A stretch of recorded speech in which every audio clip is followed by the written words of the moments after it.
ayikho into ebuhlungu njengokuthi at our time si interpreta uthando ngezinto eziphathekayo and enye futhi that eyanginikeza pressure the age. Never use your neighbor's love language to interpret love language like yo but when uthandweni but vele we fight, but into engivama ukisho ngothando ukuthi silwela ukuthi sibe happy, asilwela ukuthi sihlukane. That it's safer to get married earlier than late. Because once you get married earlier, chances are you are able to get someone that doesn't have much experience like you do. Masikhuluma ngamshado mabonda sikhuluma about izulu emhlabeni. Sure. Not isiho. Sibingelele yonke South Africa, amadoda nakazisa umuzi lawa. As always, Uncle One ngihamba nomfethu lana usibuda the Buddha's Budi. Sure baba, sibingelele yonke South Africa man. Sibingelele. Amadoda nyasi umuzi lawa. It's been a long time. Yeah, no, it's been a long time bantwana basekhaya. Real life, even in real life. Real talk with amadoda nyasi umuzi. And thank you so much bafowethu man. It's been dala nje singabonani and ngakhohlwa to like and subscribe. We are back on fire. Real talk. And bafowethu siyacela nje ni share abakwazi kushare. Kuyashare kwa YouTube. Yeah, share. You do share ilentuzana. You do share ilentuzana. Any video you can share via status also. You like, you subscribe, and then you share. Okay. Yeah. Angazi put, you know, like there's something that has been in my mind for so long right now. Angazi if the topic ekhona la engqondweni yami will it be too sensitive? Sure. Or izabe injani yabona? I came across a story Nemang, whereby we were talking about ibandla no encourage abantu in staying in abusive marriages. Is that safe? Yeah.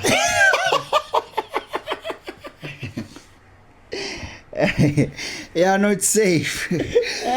It's safe, but sure, it's safe.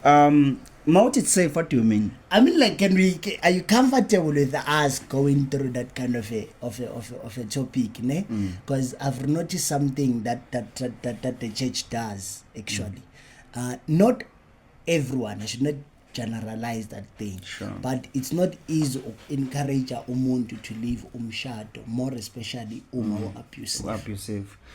But this is a real talk. Sure. We're gonna be real. Umshado number one into evela kuNkulunkulu, isibusiso esivela kuNkulunkulu. Sure. That is why uma ngabe umuntu eshada kuba khona umfundisi, which mean umfundisi represents heaven. Ugcotshiwe uyayihlanganisa lento, yabo. So this is God's union indaba yomshado. And if we can go through the core of it, masikhuluma ngomshado mabonda sikhuluma about izulu emhlabeni. Sure. Not isihogo emhlabeni. Sure. You understand? Sure. So at some point body noNkulunkulu nendaba nokuthula komuntu. Sure. Nokuthi umuntu uhleli kahle nala ekhona. Sure. If mabunda uNkulunkulu beyanganandaba nathi abengeke sithi sonile in the Garden of Eden.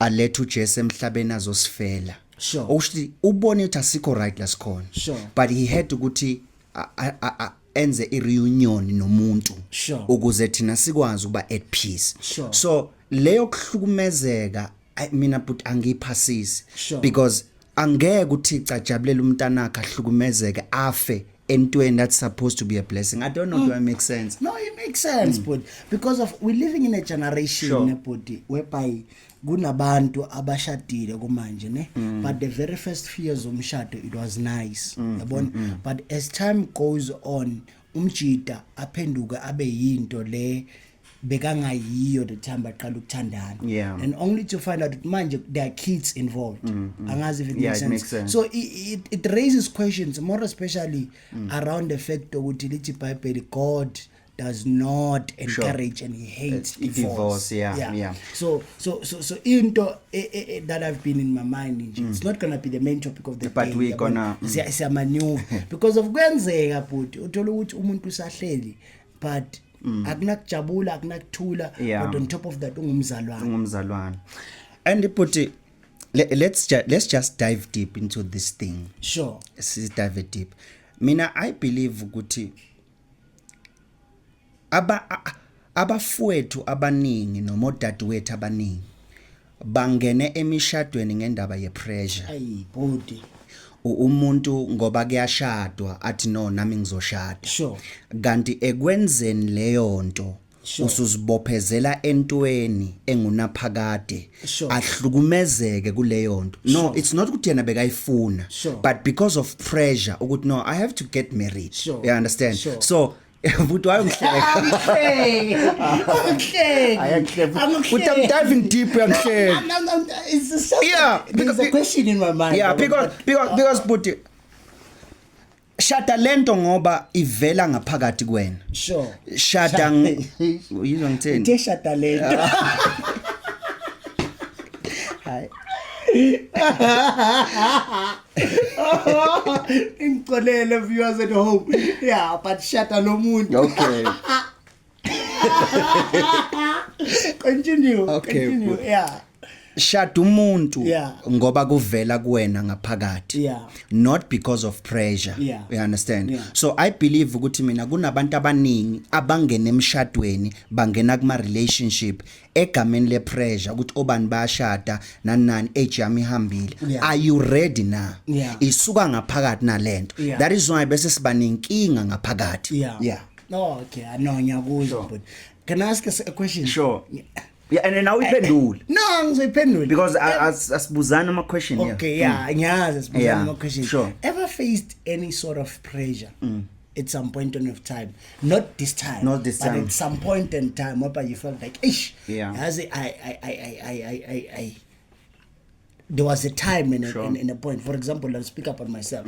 There was a time in my life whereby I felt like a cycle that we were around beshada kunabafowethu that are married from the group Lesasigi. I remember. I remember at the time I was young, very very young. I think maybe I was around 17 18 somewhere there. And then my brothers back then laba I'm saying they were getting married. I think they were around 21 22 most at the time. You get what I'm saying? And simply because of there was a lot of backlash that says you're a preacher, you need to get married. Shumaela, when you need to get married, and then you find out that you're not encouraged to do some of the things like go to school, do this. So Nami, personally, to respond to your question, I felt that pressure. As a result, at some point of time of my life, I felt like, hey, this group. Yeah, but I've once came across this thing yokuthi ngifile pressure. Kwangazuthi ngashada eyokucala ileyo. Because I was looking at my peers. But abanye manje like ngiba abanye sebalanda bama 7 years bashadile. Abanye balanda bama 5 years. Mina lo ngimpohlo ngiphila nje, you understand? And number 2, disclaimer bafethu, we are not against umshado. Because you know like people are gonna be like we are against umshado. No, we are 100% for marriage. We love marriage. We are not against marriage. Get married if you want to. We encourage marriage. It's a godly thing. Yeah, I understand. But the question was, have you ever once felt at some point in your life felt the pressure? When you're speaking about they were your peers, some they are 5 years when you import, something like that. Yeah, but and enye futhi that eyanginikeza pressure, the age. Okay, age ifika kanjani? Yani what you ask? Ungayibuzi. No, age ungayibuzi. Okay, yeah. Kwalokuthi nje ngithe indaba age short yambi. So, but age and in terms of ngiyabona man ukuthi iminyaka seyihambile, I need to settle, you understand? But now the problem started whereby ngacabanga ukuthi not a problem but ngaba sober ukuthi no, this thing is not about age. Yeah. It's about wena personally, Yeah. your readiness. Yeah. Uvume ngaphakathi ngiyayenza lento. Yeah. Because the truth is Buti, impilo it's about decision. That's true. That is why you cannot convince umuntu ongaka decide ngaphakathi. Sure. Umdecide ngomlomo. Sure. Okay, angiphinde futhi. Yeah. Awukwazi but ukudecide umuntu Yeah. angakavumi yena ngaphakathi ngenhliziyo. That is why noma kuthi umuntu wamkela uJesu kuthiwa akavume ngomlomo nangenhliziyo akholwe. Yeah. You understand? Yeah. So singene nabantu kuma relationship abaka decide ngaphakathi kwabo. Yo. That is why I've once said in one of my videos ngathi mina have kubhlungu ukuthi uzothandana nomuntu wena uready ukusettlela yena akekho ready ukusettlela because into azoyenza uzodlala ngawe. Yeah. You understand? Yeah. But uma ngabe uzothandana nomuntu ongekho ready for ukusettlela because angasebenzile igama ithi settle, angisebenzile igama ithi build. Because uma uba serious relationship you are building something. Yeah. Ave kubhlungu ukubuilda nomuntu ongekho ready ukubuilda. Sure. Ngoba whatsoever isitino ozosibeka uyosikhahlela uyolwa naso. Sure. You understand? Yeah. Ifana nale yanto besikubulele verse lakho elithi bebakha baphethe ama salt. Sure. Okusho you are building, you are fighting At the side. ulwa nama enemies. Sure. So have kubhlungu ukuthi uyakha uphethe ama salt ulwa neseed bese lo alwa nawe akwaze wena yet ngapha siyakha the same thing. Yeah. Sure. No, I hear you, but because of age, I feel like a lot of people they are under pressure. Sure. And not only are they under pressure, they are being too harsh on themselves. Unless if it makes sense. Yeah. Though Minage, I was advised, unfortunately, I was advised somewhere at some point in time of my life that it's safer to get married earlier than late. Because once you get married earlier, chances are you are able to get someone that doesn't have much experience like you do. Unless if it makes sense. Like, experience yokuthi uthandana nosibani wahetheka uthi sekafika kuweke sekahethele bonke labantu labo. Unless if it makes sense. But if you got married earlier to someone that's still starting out in life and all those kind of stuff, and honestly speaking, that's the formula to go. Our challenge is that Tina, as black people, we are expected to get married once we have things. And as if it makes sense. Sure. Meaning, so you can go and find white people, 21, 22, they are getting married. But Tina, 21, 22, so you still not to go to varsity. You still not to do this. You still not to do this. Not knowing that if someone can understand that, okay, I haven't had everything, but we can try to build and this is where I want to go, this is where you want to go, and then we build from there. So I feel like a lot of us as black people to be specific, we need more people to speak positively about marriage and be able to say the problem is not really marriage, but it's the people that you enter into marriage with. Yeah. So Buti, interview no interview Chamaski. Like there's something that you said and it just crossed my mind. Sure. And it's gonna be unfair for us because you've just raised it. I know it's that. So Buti, you wanna tell me Uguti experience it's good and also dangerous? Because you said something on Maukhuluma Wati. Kunabantu abane experience ening bahambe bathatha. Yeah. You said that. It's both good and dangerous at the same time. And I'll explain the highlights of it. Can we dive deep on the dangerous? Okay, the dangerous part of it is that uma wathandana nosibani, sure, you experience something different about them. Uthandana na someone, you experience something different about them. Uthandana na someone, then experience something different about them. Mayofika ku law always 4. Remember, each and every breakup took something away from you. Yo. There is no way you can break up with something and there is nothing that you lose from yourself. For example, maybe lo ukuchithela, you broke up with that person. Mawungena kulesi 2, you still have insecurities alo ezenzo usiqala to say indoda na yini into ezomenza ukuthi angayenzi or umuntu esifazana naye lo yini ezomenza ukuthi ahluke kunalomunye lo qala. So all those experiences, they end up making you to feel like you know men and you do not know men. They end up making you to feel like you know women and you don't really know women. So that's where experience it's dangerous ngakhona, because kwenzeka body o experience into ebhlungu kusibanibani, then ngicabanga ngathi nosibanibani is capable of doing the same. So that is where the danger of experience is at. Now you enter into something that is right, but your experience can destroy it.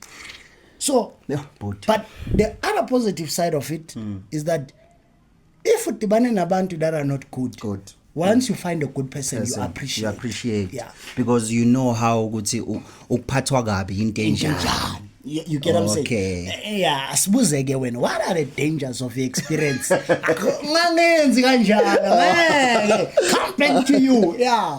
You need to answer the very same question ongibuze yona.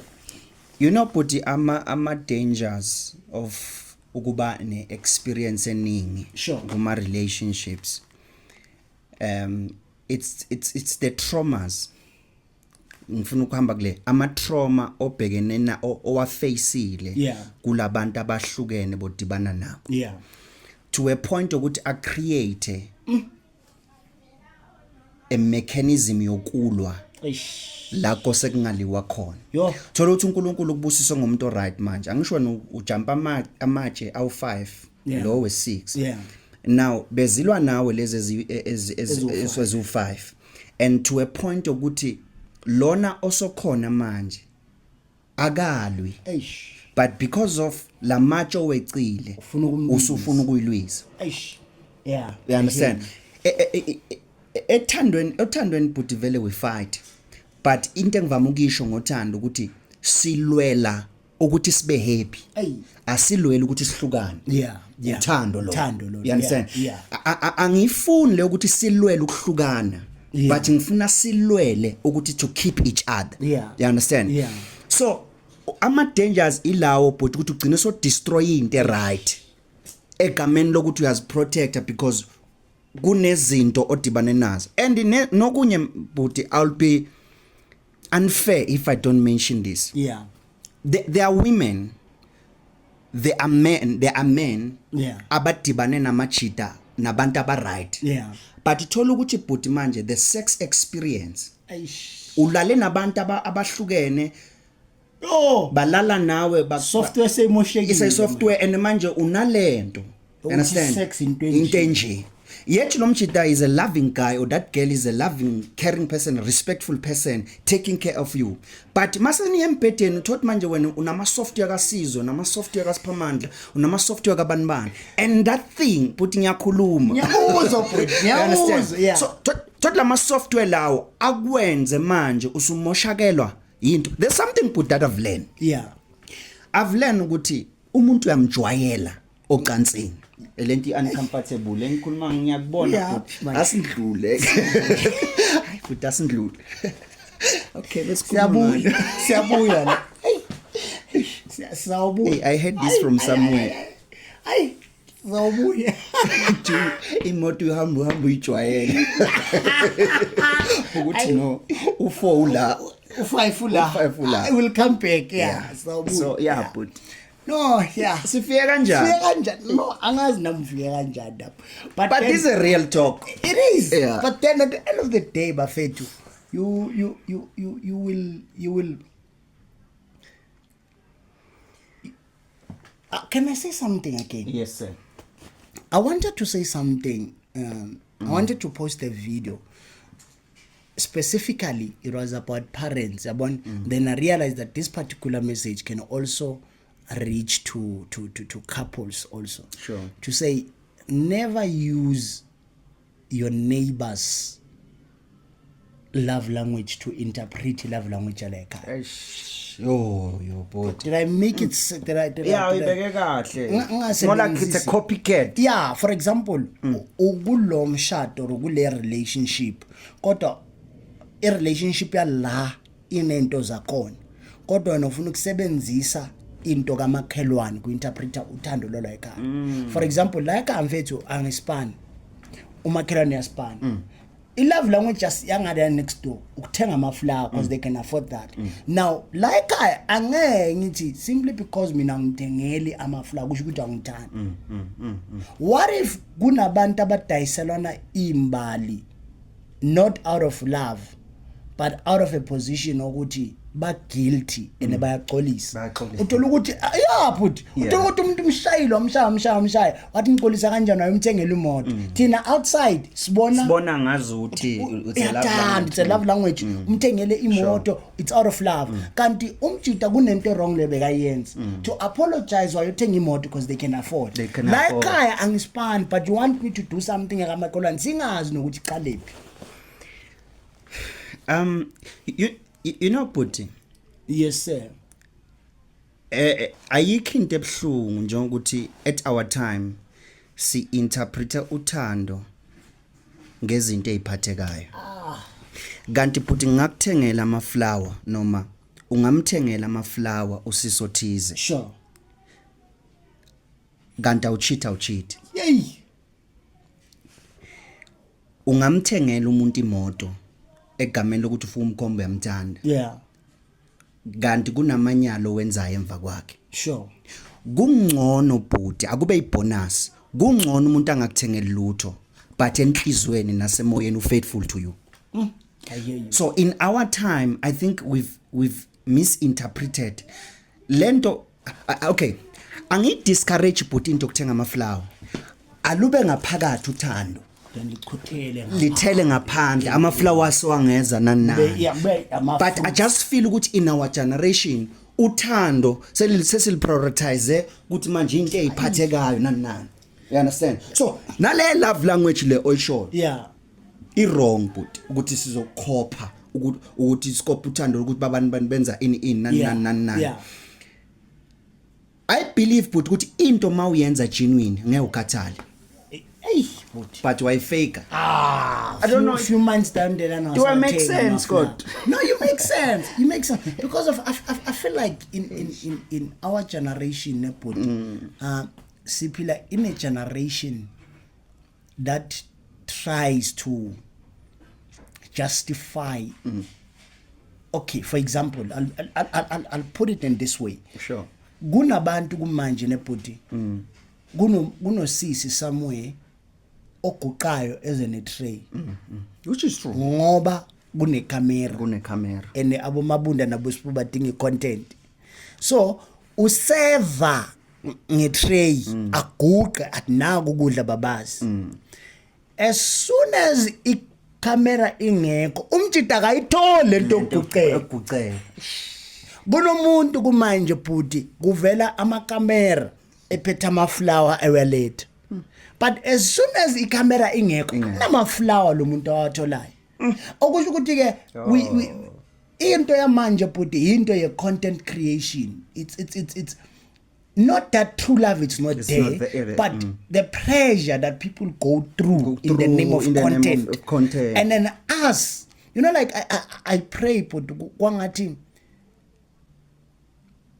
we can remove ama camera if uthando lu real lingatshengiswa ama camera and at the same time kudala Buti you wanted to become a police officer or you wanted to be a lawyer you wanted to be whatsoever simply because of there was someone that did those things in front of you and they made those things so beautiful Buti angazi if it makes sense. So now even us as young people we do need ama couples that are gonna be genuine and honest about into yothando. Hey Buti. Because kumanje Buti most of the people bayayifake lento and mabayifake benze kwangathi ayinazini. Kanti my original kuyashiyo ndoda kuyaliwa sometimes la. Buti. The fact ukuthi usibone singala kusho ukuthi akuliwa. Sometimes sino clashes izinto ezisona so but at the end of the day we find a common ground to fix it. Yeah. But thina sikonjiswa nje iside eli1 nje uthi kunama disagreement asazi now ungena relationshipini or ungena kumshadweni ungaexpectanga ama disagreement then mawenzeka it's a shock to you so cabanga ukubaleka kahle this thing iyafana nokuactwa manje because acting kunalento ekuthiwa behind the scene yabona so laba ba-actor akusiyo yonke into abazoyithatha basikhombise yona before actor but basikhombisa that perfect thing abasikhombe ama-camera masacimile nama-light ukuthi kuba mnyama la because namanje kunama-light if mhlawumbe singacima manje umuntu ayibone kuyoba inkinga so I think but vele sishaywe kakhulu kuleyo nto sabangama-copy because yonke into ikopayo inayo into yokwenza ukuthi lento ikhona emcondweni wami yonke into ikopayo inakho ukwenza nokuthi ukopa nezimpi zakhona because there's no way but ukuthi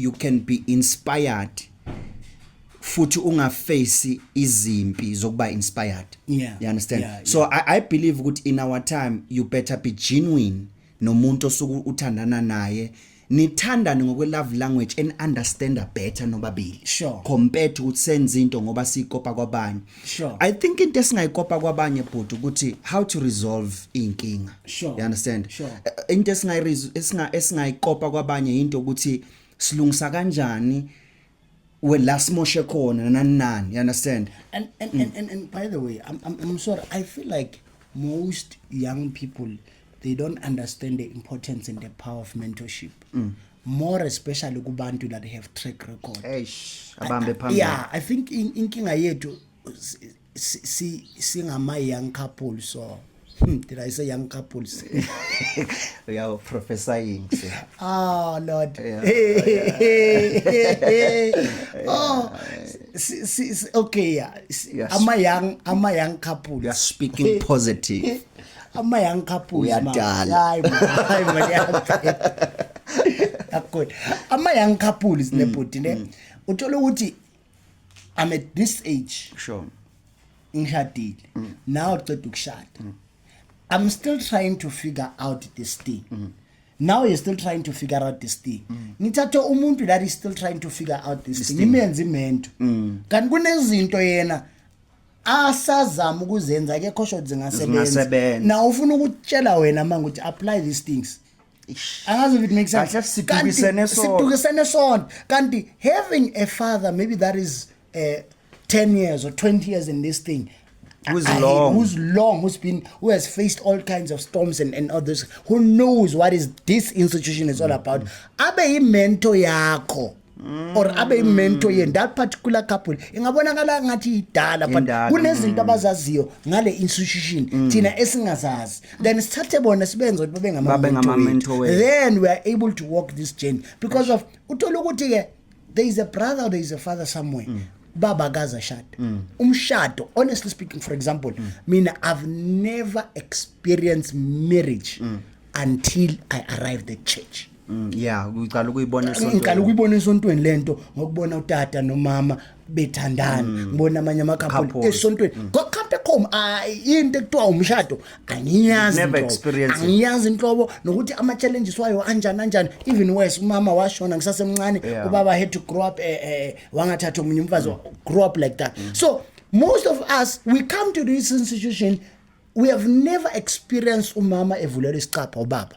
or ubaba eseva umama yonke lento esizwa ku social media and of which social media has both the negative and the positive if having someone in real life ongambona ongakhuluma naye akumentorishe kule institution lena ongeke abe nendaba nama feelings wakho onepoke ozokutshela sibu ubhedile la mabunde ubhedile la mfazi kaSibu ubhedile la mfazi kaMabunde ubhedile la you get what I'm saying because of most marriage counselors they check who paid the money for counseling kahle umoya lapha maybe ufika lapha uthi uya ku marriage counseling abone wena kube nguwe ngubaba uyaspana kubuza usebenzana uthi accountant acabanga ukuthi la akusilo mama ubhadalele counseling lo mjida lo agcina ngasabi honest now a check imali athi angivunele athi angivunele ngishayelo yebhadi- ngube yebhadalele. yebhadalile yabona. So hence it's very important that if you're gonna take this particular journey,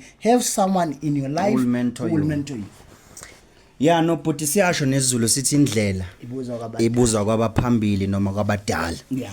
Yeah, no. No, besindlula. Yeah, kahle hle besindlula. Konje besiyaphi? Besikhuluma Njengoba about besindlula. besikhuluma about ukuthi indaba yomshado like ukuhlukumeza Ukuhlukumezeka. phakathi emshadweni. You understand? So, hey, I believe but mina ukuthi I don't know how it's gonna sound into engizoyisho la, but it's the truth. So ukuthi nje but these days since ungitshelile ukuthi ngikhuluma into enjalo, I'm trying to be aware of Yeah. yabo, I'm trying to be aware and ngibeka into njengoba ihlonipheke. You understand? Yeah, because but kunabantu abahleli especially kulawo ma relationship, because I believe ukuthi akusibo basemshadweni kuphela, even nabantu abangashadile but abanye bakuma relationship, kunabantu abahleli kuma relationship abahlukunyezwa kiwo ngendaba ye status, ukuthi mhlazana ngahlukana naye abantu bazothini, mhlazana ngahlukana naye umama uzibanibano, ifamily yasekhaya, ifamily yakabondodo izongibheka kanjani. Yeah. That is why I believe kunabanye abafa bafa kuleyo nto egameni lokuthi ubani uzothini. Yo. And that is why Puti, I'm going to be real about this thing. Sorry to cut you off. There is a lady that I know of. She was a powerful worshipper in Nigeria. Very, very powerful. I forgot the name of this lady. Sure. Hopefully I'll find Ikamalake, and then maybe when we do post-production, you'll find a way to mfake lo sisi lo. Lo mama lo, she was a powerful worshipper. Unfortunately, she was married to a pastor, but this particular pastor was abusive towards her. Now, she wanted to divorce, but she could not divorce Lomchita because she was afraid that the church will reject her. To say, she was worried about her music ministry to say, how will the church receive me hearing you would have divorced? Unfortunately, the very same guy killed that sister. Yo. Wambulala. And now everyone, the church in Nigeria, yashakeka kwathiwa kudala ephuma lo muntu lo esho ukuthi lo mjito uyangi-abuser, esho lo mjito lo akangiphathanga kahle, but nina nathi hlala lapho qinisela umzalwana ka-divorce. Now she's dead, and njengoba file abulawa hulo muntu lo bekala, because signs are there. And now manje then you are dealing with the fact that ngabe kodwa wahlala in the fear yokuthi uma ngaphuma la will they receive my music ministry the same way? Will they allow me to be part of the church? Will they, because ayikho enye into engiyaziyo, I know music ministry and the greatest support engithola kubazalwane. She was a powerful worshiper, but for years elokhu ekhala lo mama lona athi bazalwane lo baba lo yang-abuse, and I want to leave. I want to ahlala man but abambela hey bhuti man lento esikhuluma ngayo, you know bhuti, yeah, lento oyishoyo, yeah, ufakazela lento engisho la. Sure. Understand? It's beyond futhi enye number 2, kunabanye abahleli kuma relationship abahlukunyezwa kiwo egameni le content. You understand? Yeah. So ziningi izinto, and iwesi ke lengizosho la yabona nemali but umuntu ahlale athi ngamana angibhukuze konje nethini lento yokushaya, boxing bag, yeah, boxing bag, ahlala umuntu egameni lokuthi no kunemali la, ngcono ngikhale mangithi uyangikhalisa ungikhalisa ngiFerrari. Toxic manipulation. Yeah. That is why I even said on one of the videos ngathi mina akusibo bonke abantu besifazane babona bathengelwa imoto ngabayeni babo ngoba bejabule. abanye bathengelwa ngoba usuke exolisa ukuthi umbambe ephinga or umbambe cheat, you understand? So thina ke lento siyiportray kwangathi into right. Ayi. Kanti that is why on TikTok there was someone, I think there was a live there, and makune live, and this person was like, this couple baboy2 yabo mababoy2 obvious kunabantu abababukelayo. Yeah. Uthi lo munye, can you please blink your left eye if there's something I gotta say, because these things are real. These things are real. I won't lie to you. You know, I'm for content and I love content creation. Sure. But you know, being in marriage or in a relationship with someone that is content obsessed. Ish. Afethu, Real talk. Sabong, real talk with amadodanazi musasindlula lapho. Sicela ungahlalisi sisiwami size sikuncwabe. Yeah, size sikubulala Phuma phuma usaphila. Sizok encourage thina. Phuma usaphila. Ngeke uqambela manga. Sithi real talk with amadodanazi noma ningathiwa niyazonda, will encourage uphuma usaphila nje. Yeah. If you have now become a boxing bag nje uqalile uyashawa. Uyashawa. Hey, Yeah. you know, I think like unama limits, man. Unama limits. Okay, sesivala but you know the painful thing about this thing is but as much as lo ohlukunyezwayo whether umuntu wesifazana umuntu wesilisa in that relationship, into ebhlungu the more ahlala kusafara nabantwana bahlukumezeka mentally. Ish. Because when two bulls fight, the ground suffer. You can drop the mic.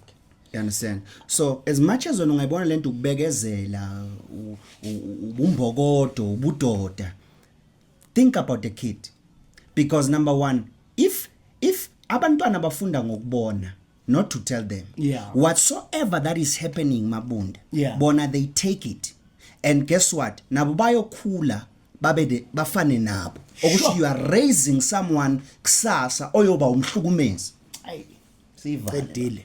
Sibonge bafethu, disclaimer, this is our opinion. So nje Opinion yethu lena.